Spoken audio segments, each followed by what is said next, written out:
मेरी शादी को अभी सिर्फ 4 दिन हुए थे और मैं नई जिंदगी के ख्वाबों मैं गमगीन थी, मगर इन दिनों मैंने एक बात साफ महसूस की कि मेरे शौहर अहमद हमेशा अपने वालिद कामरान के सामने दबे हुए रहते थे, जैसे उनके अंदर कोई खौफ बैठा हो। शादी की पहली रात ही अहमद ने मुझसे कहा था कि वो बहुत गुस्से वाले आदमी हैं, इसलिए उनकी हर बात बर्दाश्त करनी पड़ेगी, वरना वो तूफान खड़ा कर देते हैं।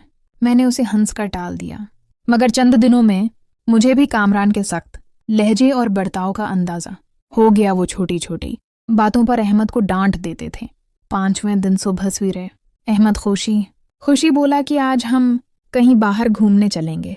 मेरा दिल खुशी से झूम उठा, लेकिन कमरे से निकलते ही कामरान की गर्जदार आवाज गूंजी, फैक्ट्री में तुम्हारी गैर हाजिरी की वजह से नुकसान हो रहा है और तुम यहाँ बीवी के साथ वक्त दाया कर रहे हो। अहमद के चेहरे का रंग अड़ गया। उसने मुझसे माजरत की और जल्दी से तैयार होकर फैक्ट्री चला गया। मेरा दिल मानसा हो गया, मगर सोचा नए घर में सब्र ही बेहतर है। मैं बावर्ची खाने में जाकर बर्तन धोने लगी, क्योंकि शादी के तीसरे दिन ही कामरान ने मुलाजमा को निकाल दिया था और कहा था कि जब घर में बहू आ गई है तो नौकर की जरूरत नहीं। दिन भर के कामों से थककर जब मैं अपने कमरे में जाने लगी तो कामरान ने मुझे आवाज दी। मैं फौरन दूपटा दरसत क्या और उनके कमरे में चली गई। वो मुझे अजीब नजरों से घूर रहे थे।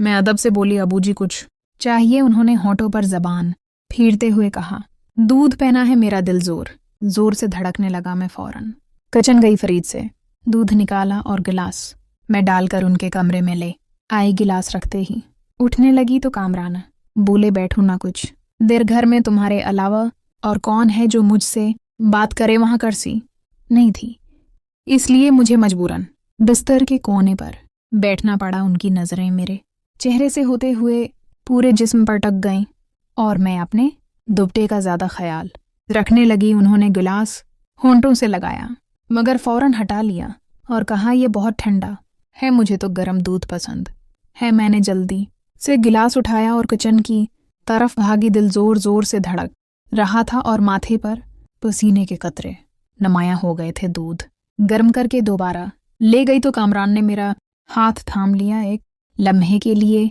ऐसा लगा जैसे मेरे जिस्म में करंट दौड़ गया हूं। मैं घबराकर हाथ छुड़ाने लगी तो वो हंस पड़े और बोले, कहाँ जा रही हो? बैठो, कुछ बातें कर लो।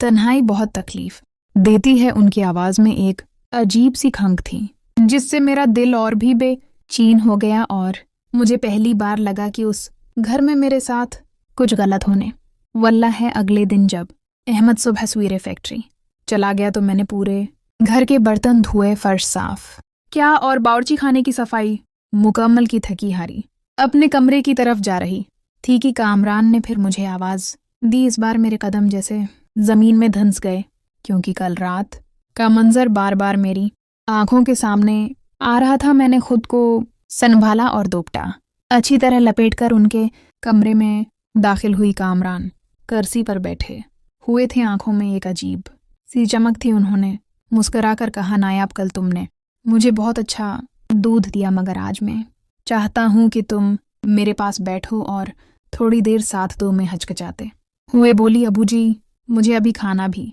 बनाना है। मगर उन्होंने सख्त लहजे मैंने कहा बैठो तो बैठ जाओ। मैं मजबूर होकर बस्तर के किनारे पर बैठ गई। वो आहिस्ता आहिस्ता मेरे करीब आने लगे। उनकी नजरें मेरे चेहरे पर जमी थी। मैं उठने लगी तो उन्होंने मेरा हाथ पकड़ लिया और कहा, मत उठो, मैं तुम्हें कुछ नहीं कहूंगा, बस साथ दो तो तुम्हें भी अच्छा लगेगा। ये सुनकर मेरी आंखों में आंसू आ गए, मगर जबान जैसे सूख गई। कामरान का लहजा कभी नरम और कभी सख्त हो रहा था। वो मेरे कान के करीब आकर कहने लगे, अहमद कमजोर है, वो तुम्हें खुश नहीं रख सकता।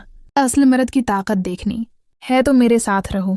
इनके अल्फाज मेरे वजूद को काटने लगे और मैंने पूरी खुद से हाथ छुड़ाने की कोशिश की, मगर वो मुझसे ज्यादा ताकतवर थे। उन्होंने मुझे खींच कर अपने करीब कर लिया और मेरा दिल खौफ से कांपने लगा। मैं बार बार कहती रही, अबू जी ये गलत है, मगर वो बेपरवाह थे। उनके चेहरे पर एक वैसी ही मुस्कुराहट थी। कुछ देर बाद जब वो पलंग पर लेट गए तो मैं अपने कमरे में आ गई। मेरे जिस्म पर कपकपी थी और आंखों से आंसू रखने का नाम नहीं ले रहे थे। मैंने आईने में खुद को देखा तो लगा जैसे चंद दिनों में ही बरसों की थिकन और दुख मेरे चेहरे पर लिख दिए गए हूँ। दिल में एक ही सवाल था, क्या मेरी नई जिंदगी हमेशा इसी खौफ और बेबसी में गुजरेगी, या मुझे अहमद को सब कुछ बिताना चाहिए। मगर अहमद के बाप के सामने मेरी झुकी हुई हालत देखकर मेरा हौसला टूट गया और मैं सोचने लगी कि शायद ये राज मुझे हमेशा अपने दिल में ही दफन रखना पड़ेगा। दोस्तों, अगर कहानी पसंद आए हो तो वीडियो को लाइक करें और चैनल को सब्सक्राइब करना मत भूलें। शुक्रिया।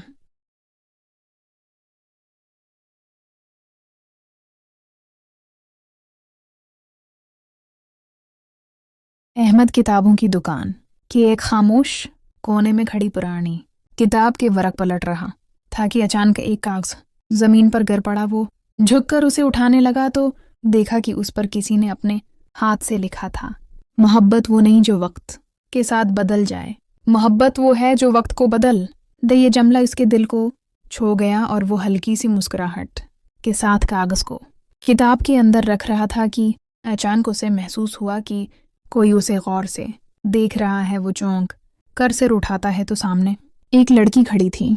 इसके चेहरे पर हैरत और मुस्कुराहट दोनों नुमायां थीं। उसने आहिस्ता से कहा, अगर आप ये किताब ले रहे हैं तो मुझे छोड़ना पड़ेगा। मरियम ने जवाब दिया, क्या आपको भी यही पसंद है? अहमद ने कहा, हाँ, शायद इसीलिए हमारे हाथ एक ही वक्त में उस किताब तक पहुंचे। यूं उनकी पहली मुलाकात हुई और तब मरियम को पता चला कि अहमद एक आर्किटेक्ट है जो पुरानी इमारतों और तहजीबी वर्से को महफूज रखने का शौक रखता है और मरियम खुद अदब और तारीख की दीवानी थी। उनकी दिलचस्पियां मिलने लगें और पहली मुलाकात के बाद कई बार वो दोनों इसी दुकान पर टकरा गए। फिर एक दिन अहमद ने हिम्मत करके कहा, क्या आप मेरे साथ काफ़ी पीने चलेंगी? मरियम ने मुस्कुरा कर हाँ कर दी और इसी दिन से एक नया सफ़र शुरू हो गया। वो छोटे छोटे कैफ़े में बैठते, किताबों पर बहस करते, ख्वाबों के बारे में बातें करते, ज़िंदगी के सवालों पर एक दूसरे की राय जानते। मरियम को हैरत होती कि वो पहली बार किसी के सामने इतनी खुलकर बात कर पा रही है। अहमद की आंखों में एक गहरा सुकून था जो उसे खींचता था। वक्त गुजरता गया और ये मुलाकातें गहरी दोस्ती में बदल गईं। कभी वो पुरानी लाइब्रेरियों का रख करते तो कभी पुरानी इमारतों की तस्वीरें खींचने निकल जाते। अहमद हर लम्हा जैसे मरियम की सोच को पढ़ रहा होता और मरियम भी अक्सर उसकी खामोशियों को समझने लगती थी। उन दिनों कई बार ऐसा हुआ कि दोनों एक दूसरे को देखकर कुछ कहे बगैर मुस्कुरा देते, जैसे सब कुछ कह दिया हो, लेकिन मोहब्बत का एतराफ़ कभी ज़बान पर नहीं आया।